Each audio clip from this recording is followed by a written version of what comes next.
selamat sore. Selamat sore Bu. Oke, dengan Izumi ya? Iya betul. Oke, Izumi apa kabar? Alhamdulillah baik. Baik ya. Apakah Izumi tadi habis melakukan kegiatan atau aktivitas lain sebelum kesini? Oh ya, kebetulan tadi barusan ngerjain tugas bareng teman-teman. Oke, Iya. gimana di kampus atau di kopian? Iya, di kampus di Selasar. Oke. Emang udah jadi habit mahasiswa ya di selasar kampus kayak gitu. Betul banget. Oke, baik ini walaupun kita sudah berkenalan satu sama lain ya via chat, via WhatsApp, kabarnya juga kita kayaknya apa ya, kenalan lagi gitu loh biar lebih saling tahu satu sama lain kayak gitu. Oke, sebelumnya perkenalkan, nama saya Alia Lisha Rahmanisa. Biasa dipanggil Alisa, nantinya Izumi boleh manggil saya Kak Alisa, Mbak Alisa, Bu Alisa juga nggak apa-apa, senyamannya Kak Izumi ya. Oke, sekarang dari Kak Izumi nih, kira-kira nama lengkapnya Kak Izumi itu siapa, terus kayak nama panggilannya, mungkin juga aku pengen tahu nih kalau Kak Izumi akhir-akhir itu lagi ngelakuin kegiatan apa aja kayak gitu. Jadi perkenalkan ya Bu, nama saya Izumi Amin, biasa dipanggil Izumi. Terus tadi kegiatan akhir-akhir ini ya? Oke. Ya kalau akhir-akhir ini tuh karena ini kan udah di ujung semester ya Bu, jadi saya sama teman-teman tuh kayak hektik banget ngerjain tugas UAS yang project-project itu kan banyak banget gitu sama teman-teman. Oke, selain berkuliah mungkin Kak Izumi punya kegiatan seperti berorganisasi mungkin di luar sana? Oh iya, kalau di organisasi itu ada sih Bu, jadi saya ikut organisasi di bawahnya fakultas. Kira-kira apa tuh organisasi? Organisasinya itu Lembaga Pencipta Bisnis, LPB. Lembaga Pencipta Bisnis. Betul. Keren banget. Itu gimana aja tuh Kak Izumi di dalamnya? Iya, jadi di LPB itu kita belajar untuk berorganisasi dan juga belajar untuk kayak membangun bisnis gitu. Nah, selain itu juga di LPB itu kita juga diajak untuk aktif di kayak lomba-lomba gitu loh Bu, kayak lomba bisnis plan, terus abis itu lomba esai itu juga kita juga di-push di situ. Keren banget sih, Iya. cukup menarik karena di ranah bisnis gitu Iya, ya Kak betul. Izumi. Oke, Kak Izumi ini berarti kuliah ya di jurusan bisnis. Iya. Kira-kira nih semester berapa nih Kak Izumi sekarang? Kalau aku sekarang itu semester 4. Iya. Di tengah-tengah perkuliahan gitu ya. Iya, betul. Ambil studi S1 atau gimana? Kalau saya itu di S1 Pendidikan Tata Niaga. Oke, cukup menarik sih Kak Izumi. Oke, baik. Keren ya Kak Izumi. Mungkin hobi Kak Izumi ini, apakah menurut Kak Izumi ini sinkron nggak sih dengan jurusan yang Kak Izumi sebenarnya sekarang ambil kayak gitu? Mungkin bisa dibilang sinkron nggak sinkron sih Bu, karena kan hobi saya itu kan memasak ya. Oke. Jadi kayak memasak yang makanan manis gitu. Terus kalau misalnya digabungin tuh mungkin lebih ke apa ya, memasarkannya gitu ya. Jadi kayak kan kalau di saya itu S1 Pendidikan Tata Niaga itu kan kayak pemasaran. Jadi kayak mungkin saya bisa nih bikin sesuatu makanan yang unik, terus kayak saya jual, saya pasarin gitu sih. Oke, mungkin kurang lebih sedikitnya kayak nyambung lah dengan apa yang Kak Izumi sekarang belajarin gitu atau jalanin kayak gitu. Emang dari Kak Izumi sendiri nih, kan tadi Kak Izumi katanya suka masak nih. Apa ada keinginan mungkin sebelumnya pengen di jurusan mungkin di tata boganya misal, atau memang tujuannya di tata niaga? Iya, itu sedikit pengalaman lucu sih Bu. Jadi Iya. kan saya dulu itu kan SMK ya, SMK di Tata Boga. Nah, terus waktu di SNBP itu sebenarnya saya udah milih di Boga UM, tapi ternyata saya nggak keterima kan, gitu. Terus karena nggak keterima di SNBP, saya nyoba di jalur yang SNBT.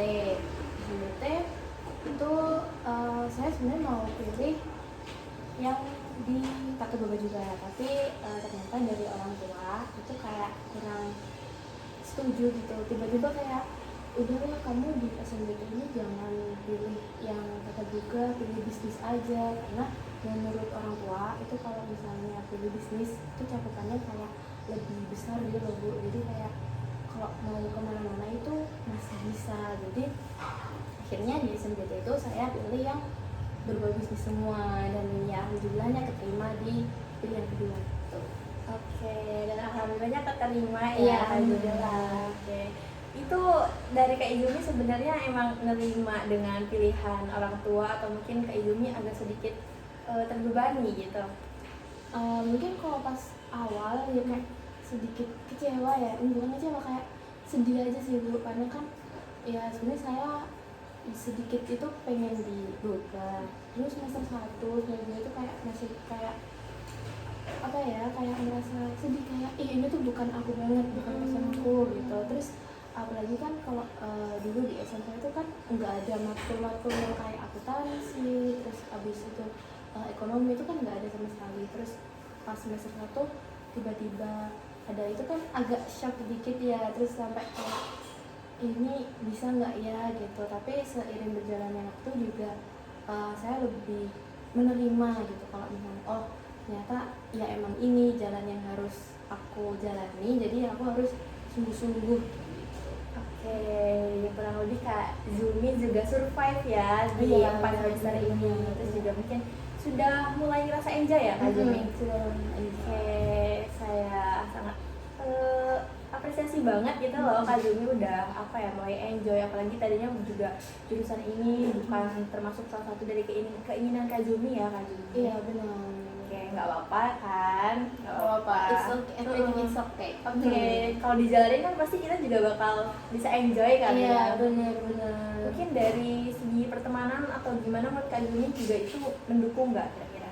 Iya, ya menurut saya itu mendukung banget sih, karena saya ngerasa kalau di pertemanan saya itu nggak cuma saya gitu loh yang salah ke jurusan itu. Jadi kayak di pertemanan itu jadi kita kayak bisa saling menguatkan bareng gitu loh Bu, jadi saling menyemangati bareng, saling menguatkan. Jadi aku jadi ngerasa kayak nggak sendirian yang salah.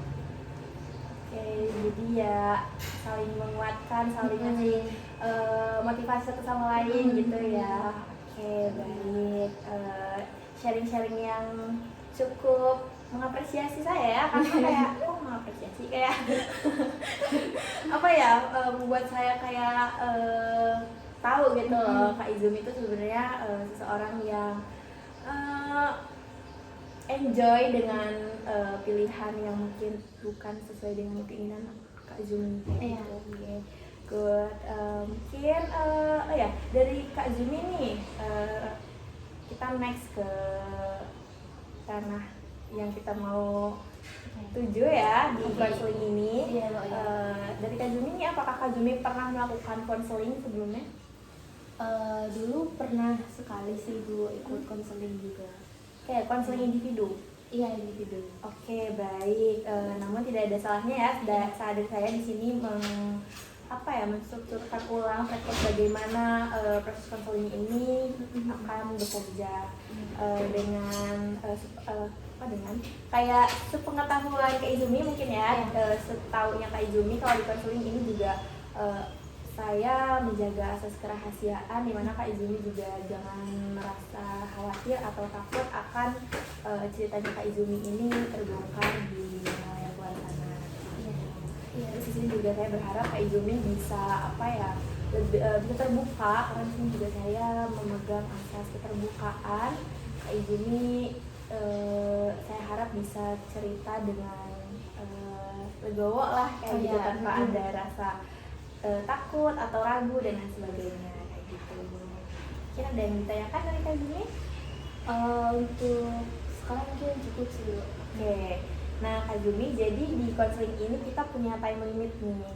Kayak gitu. Nah sekiranya dari saya mengusulkan kurang lebih 30 sampai 35 menit nih dari Kak Zumi, apakah bersedia? Iya, bersedia. Oke, baik. Kita manfaatkan dengan baik ya waktu 30 sampai 35 menit ini dengan sebaik-baiknya. Oke, baik. Gimana nih duduknya? Apakah Kak Zumi relax atau? Sudah Bu. Saya sudah relax dari tadi pas kita ngobrol udah. Oke, gimana dengan suasananya, Kak Izumi nyaman atau gimana? Udah nyaman. Nyaman ya. Oke, saya harap Kak Izumi juga bisa apa ya, cerita ke saya gitu ya, sekedar sharing-sharing dan sebagainya. Nah, dengan datangnya Kak Izumi ke sini, otomatis Kak Izumi juga ada sesuatu hal yang ingin Kak Izumi ceritakan ya. Iya benar. Nah, mungkin bisa nih langsung, apa sih yang ingin Kak Izumi ceritakan ke saya pada hari ini? Oh ya, jadi ini sebelum saya tuh merasa kalau saya itu sering overthinking terhadap kayak apa ya, kayak ya reaksi-reaksi orang lain gitu loh. Jadi kayak misal reaksi kecil pun dari orang lain tuh kayak saya terlalu kepikiran gitu loh. Kayak misal contohnya ya Bu, saya kan ada grup chat gitu kan. Nah, terus saya tanya nih di grup kayak ini gimana ya Rek gitu kan. Terus lama banget mereka itu nggak ngebales pesan saya. Terus kayak saya ngerasa kayak kok mereka kok nggak cepet-cepet balas pesan saya ya, kenapa? Apa mereka marah ke saya, apa mereka kenapa gitu. Terus selain kan itu tadi kan kayak lewat chat gitu ya. Kalau misalnya di real life ini, misal kita tuh kayak ngobrol gitu ya Bu. Nah terus pas ngobrol dia itu mengucapkan kata-kata tuh kayak ekspresinya kayak agak gimana gitu loh. Nah itu kayak saya merasa kayak kok dia marah, kok dia kok ngomong ke aku kayak gitu ya, kok dia kok nggak kayak biasanya ya, apa dia marah sama aku, apa dia kayak nggak merasa kesel sama aku. Tapi sebenarnya kalau misalnya di real life itu misal besoknya kan saya tanyain gitu ya Bu sama orangnya, itu dia kayak ngerasa kayak oh iya emang aku kemarin gitu, enggak aku kemarin tuh nggak marah gitu. Dia tuh kayak sebenarnya ya kayak ngomongnya tuh ya biasa aja, tapi saya tuh kayak kepikiran banget gitu loh sama ekspresinya dia. Kayak ini tuh menurut saya itu kayak seperti orang yang marah gitu loh. Jadi saya kayak kepikiran terus ngerasa kayak gelisah gitu loh sampai Oke, jadi Kak Izumi ini ngerasa kalau apa ya, reaksi dari teman-teman Kak Izumi itu mungkin dari chat gitu ya, yang membuat Kak Izumi ini kurang lebihnya overthinking terhadap reaksi mereka, apakah mereka ini marah ke saya dan lain sebagainya kayak gitu ya. iya Apakah hal tersebut terjadi mungkin di real life gitu selain di chat kayak gitu, di dalam grup atau enggak? Apakah di real life juga Kak Izumi merasakan hal yang sama? Iya di real life itu kayak saya ngerasa juga kayak gitu, kayak kenapa apa ya, kayak kenapa ekspresinya kayak gitu loh. Soalnya kan biasanya kayak ya udah kan aja biasa, tapi kok kali ini tuh reaksinya kayak agak sedikit gimana gitu. Kayak misal biasanya kalau ngomong itu kan ceria, terus kayak gitu-gitu dia kalau ngomong ke saya tuh kayak gitu loh, kayak wajahnya tuh kayak datar. Padahal mungkin dia tuh permasalahannya bukan sama saya, tapi kalau ngomongnya kayak gitu sama saya kan kayak jadi kepikiran gitu loh Bu, kayak apa aku ada salah ya sama dia, apa dia tuh marah ke aku kayak gitu. Oke, jadi berarti kalau misal di real life itu reaksi atau mungkin mimik wajah mereka itu kurang mengenakan, sehingga Kak Izumi ini ngerasa sedikit gak enak juga, sedikit bertanya-tanya juga gitu, kayak mereka tuh kenapa sih gitu kan. Oke, mungkin selain dari itu kan lingkup pertemanan ya Kak Izumi. Kalau misal dari lingkup selain pertemanan, mungkin dari keluarga atau mungkin dosen dan lain sebagainya, gimana?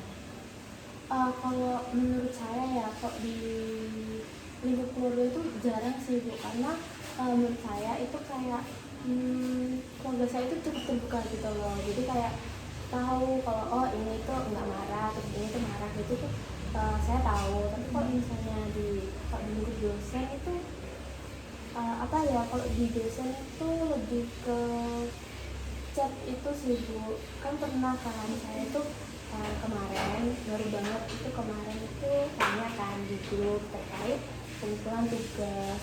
Nah di grup itu ada dosennya kan, saya itu udah nge-tag ke dosennya, tapi bahkan sampai sekarang itu belum dibaca gitu loh Bu sama sama dosennya itu. Terus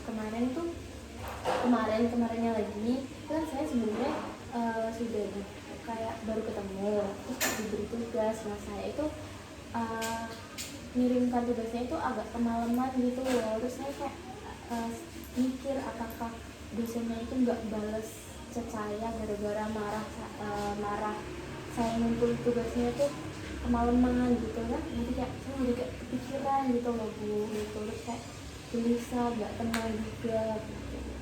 Oke, baik. Seperti yang Kak Izumi ceritakan tadi, kalau Kak Izumi itu kalau di lingkup keluarga mungkin jarang dan nggak pernah mungkin ya merasa hal yang Kak Izumi rasakan. Namun di lingkup mungkin dosen atau mungkin lingkup kampus dan teman-teman dan lain sebagainya itu Kak Izumi punya beberapa pengalaman yang kurang mengenakan, yang dimana ngeganggu, mungkin sedikit ngeganggu ke dalam pikirannya Kak Izumi gitu. Nah baik, kalau dari Kak Izumi nih hal tersebut itu terjadi atau Kak Izumi rasain itu semenjak Kak Izumi kuliah, atau mungkin Kak Izumi pernah ngerasain hal tersebut sebelum kuliah juga? Ya kalau misalnya perasaan gini tuh ya Bu, itu udah lama sih, udah kalau misalnya ditarik mundur lagi mungkin udah sejak SD mungkin ya Bu. Iya, karena saya tuh kayak kalau diingat-ingat lagi tuh kayak dulu SD juga sering kepikiran banget tentang reaksi orang lain gitu, kayak reaksinya mereka ke saya itu kayak apa sih, saya kepikiran terus. Cuma waktu di SMP itu emang mulai berkurang ya, terus di SMK itu juga mulai berkurang. Cuma di kuliah ini, ketika kuliah ini saya tuh merasa kayak lebih kepikiran lagi gitu loh. Oke baik, jadi sebenarnya hal ini tuh udah Kak Izumi rasain di jauh-jauh sebelum Kak Izumi masuk kuliah ya, bahkan dari SD kayak gitu. Nah mungkin gara-gara sekarang di kuliah lebih banyak berinteraksi dengan beberapa orang gitu ya, terus juga Kak Izumi mulai dewasa, jadi Kak Izumi lebih banyak berpikir, memikirkan dari sudut pandang orang lain kayak gitu ya Kak Izumi. Oke baik, dari dampak ke Kak Izuminya nih, selain Kak Izumi ngerasa overthinking, apakah ada dampak lain gitu? Misal Kak Izumi jadi ngerasa minder atau lain sebagainya. Dampak lain selain gelisah itu tadi ya Bu tadi. Kalau misalnya itu mungkin lebih ke kayak saya jadi merasa kayak nggak diperhatiin gitu loh. Terus kayak selain itu mungkin kayak jadi saya kayak berasa kayak nggak dihargain gitu. Kalau misalnya minder sih nggak ada sih, saya nggak merasa minder, tapi ya cuma tadi kayak rasanya kayak kurang dihargain aja. Terus kayak ngerasa kayak bersalah gitu cuy, kayak saya tuh jadi ngerasa ya salah itu saya gitu loh, padahal kan ya belum tentu saya yang salah gitu. Kak Izumi merasa gelisah, terus ngerasa nggak dihargain juga, terus merasa bersalah gitu ya. Oke baik, kalau dampak mungkin lebih ke perilaku yang Kak Izumi timbulkan mungkin, jadi Kak Izumi malas untuk interaksi dengan yang lain, atau mungkin Kak Izumi jadi malas untuk berkuliah juga, apakah itu terjadi atau mungkin enggak? Oh iya, kalau misalnya yang ibu sebutin yang malas kuliah itu enggak. Cuma kalau misalnya yang malas interaksi sama orang lain itu iya, kadang iya. Jadi kalau misal saya agak punya masalah sama itu, kayak terlalu overthinking sama itu, terus kayak saya tuh ngerasa kayak nggak mau deket-deket dulu gitu loh Bu sama orang yang yang bersangkutan. Kayak saya kayak nggak mau ngomong gitu sampai terus sampai dia dulu yang nge-reach out saya, baru saya nanti bakal ya udah kayak biasa lagi kayak gitu. Oke baik, jadi dari perilaku Kak Izumi ini kurang lebih Kak Izumi lebih ke membatasi, dikarenakan azan mungkin kita dengarkan azan terlebih dahulu ya Kak Izumi. Iya Bu, nggak apa-apa ya. Oke baik.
bisa kita lanjutkan ya Kak Izumi. Oke. Tadi tadi menyinggung terkait apa yang Kak Izumi ceritakan, kalau Kak Izumi ini merasa kalau Kak Izumi ini sedikit membatasi terhadap orang yang bersangkutan ya kayak gitu. Yang membuat Kak Izumi tadi merasa overthinking terhadap beberapa reaksi mereka terhadap Kak Izumi. Jadi Kak Izumi lebih ke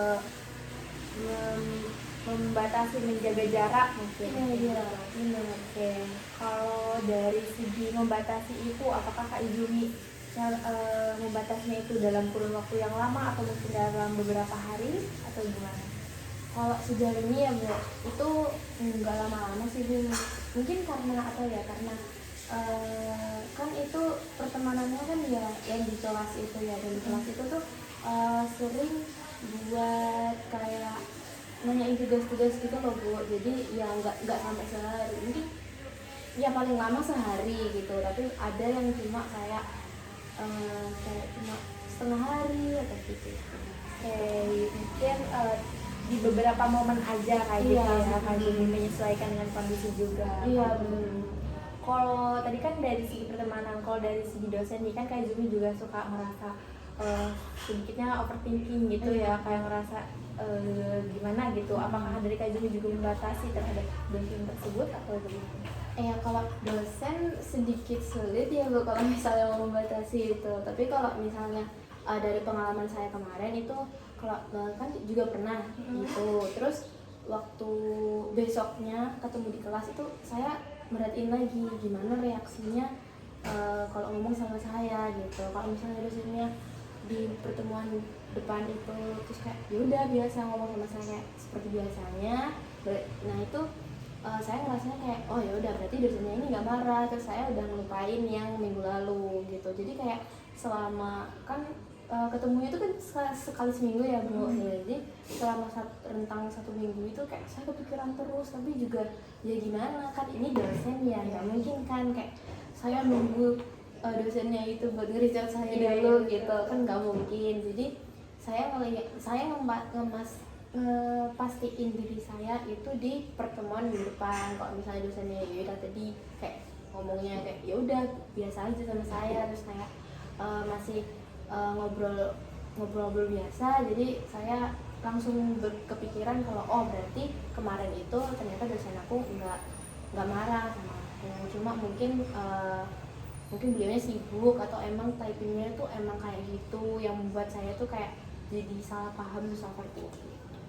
Oke, baik. Jadi Kak Izumi kalau membatasi itu mungkin dilihat dari situasi dan orangnya dulu siapa. Karena mungkin dari dosen juga kebutuhan Kak Izumi juga untuk berinteraksi dengan dosen yang bersangkutan. Jadi kayak nggak mungkin banget nih dari Kak Izumi juga membatasi gitu. Karena mungkin Kak Izumi juga sadar ya kalau membatasi ke dosen otomatis aku bakal kesulitan untuk depannya kayak gitu. Oke, bisa ngerti. Nah, dari Kak Izumi sendiri nih, keinginan Kak Izumi itu kayak gimana? Setelah dari apa yang Kak Izumi ceritakan kepada saya. Kalau misalnya keinginan saya itu lebih ke apa ya, kayak sedikit merubah pemikiran saya gitu loh Bu. Kayak ya udah Kak, kayak kamu tuh jangan terlalu mikirkan orang lain gitu loh. Jangan kayak dikit-dikit ekspresinya kayak marah dikit terus langsung merasa kayak iya ada salah apa ya, terus kok typingnya kayak beda dikit gitu. Misal typingnya biasanya tuh kayak panjang-panjang gitu, terus tiba-tiba pendek-pendek, terus aku jadi tiba-tiba ngerasa kayak ih aku ada salah ya gitu. Jadi kayak nggak usah terlalu dipikirin lah gitu, itu kayak ya udah ngalir aja gitu, pengen saya sih Bu. Mungkin Kak Izumi lebih pengen enjoy dengan beberapa momen, nggak mau memikirkan apa yang tidak perlu terlalu dipikirkan kayak gitu ya. Oke, baik. Kalau dari yang Kak Izumi lakukan itu, Kak Izumi selalu memikirkan terus ya kayak gitu. Oke, selain memikirkan mungkin dari tadi kan Kak Izumi juga mention kalau Kak Izumi membatasi juga kayak gitu. Nah, dari Kak Izumi sendiri nih, mungkin ada hal lain selain tadi Kak Izumi terus-terusan memikirkan, terus juga gelisah, terus juga Kak Izumi ngerasa nggak dihargai gitu. Mungkin ada hal lain nih yang Kak Izumi rasain selain hal-hal tersebut. Apa ya Bu, kalau menurut saya yang saya rasain selama ini yang tentang kayak overthinkingnya itu ya itu aja sih.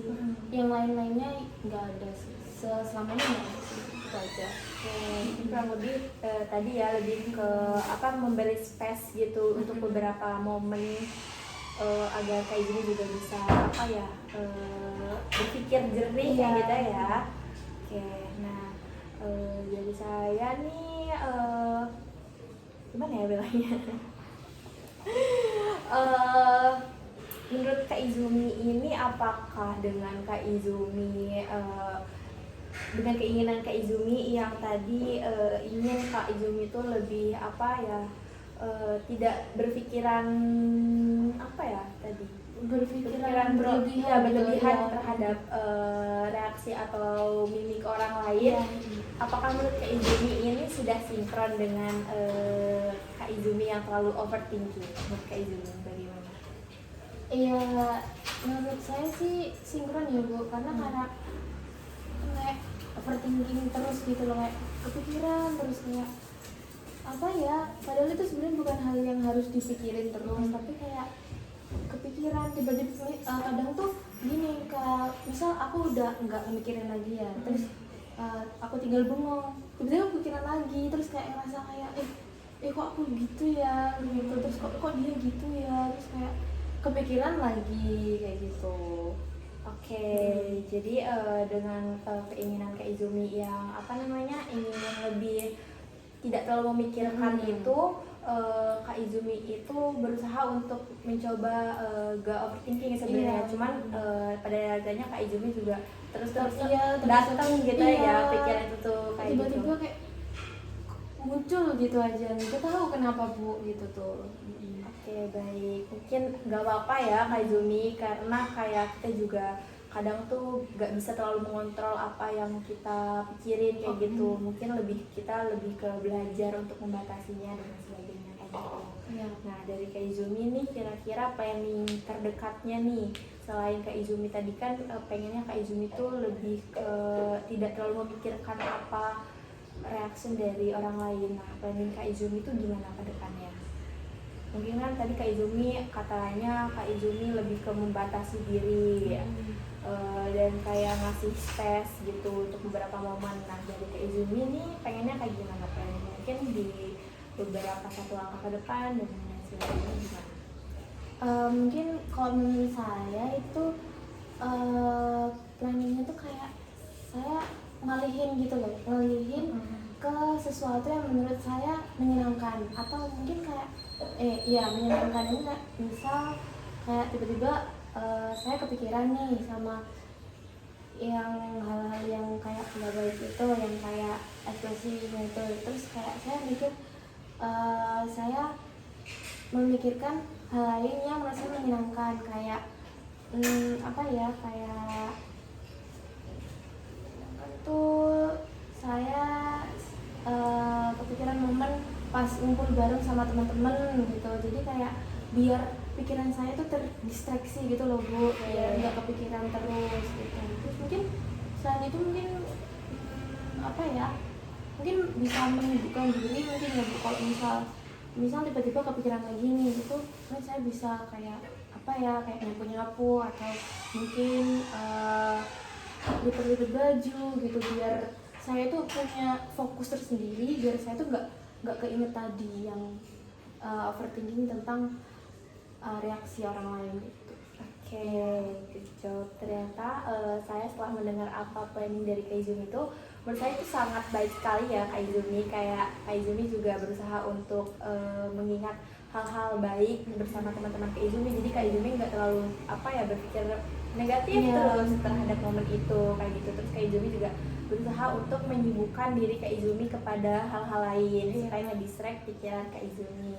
Itu menurut saya udah planning yang cukup baik sih Kak Izumi.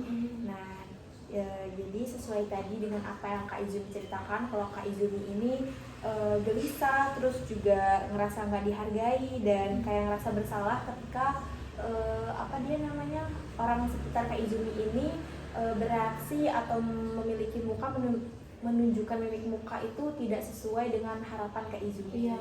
Kayak gitu ya. Nah, di sini saya pengen kalau Kak Izumi ini belajar untuk apa ya, bisa lebih memikirkan hal positifnya di momen tersebut, karena sesuai dengan tadi yang Kak Izumi ceritakan pas yang di session bagian dosen itu, Kak Izumi kan berpikir kalau jangan-jangan si dosen ini tuh sebenarnya tuh pas waktu itu lagi apa sebenarnya biasa aja, cuma memang typingnya yang kayak gitu, terus juga memang sebenarnya tuh emang karakter dia yang kayak gitu. Jadi kan Kak Izumi juga ngerasa lebih lega atau gimana setelah berpikiran seperti itu? Iya, saya merasa kayak lebih lega aja, terus kayak lebih plong gitu lah Bu rasanya, kayak terus saya juga ngerasa kayak itu selama ini yang aku overthinking ini tuh apa gitu loh, padahal ya emang beliaunya tuh seperti itu.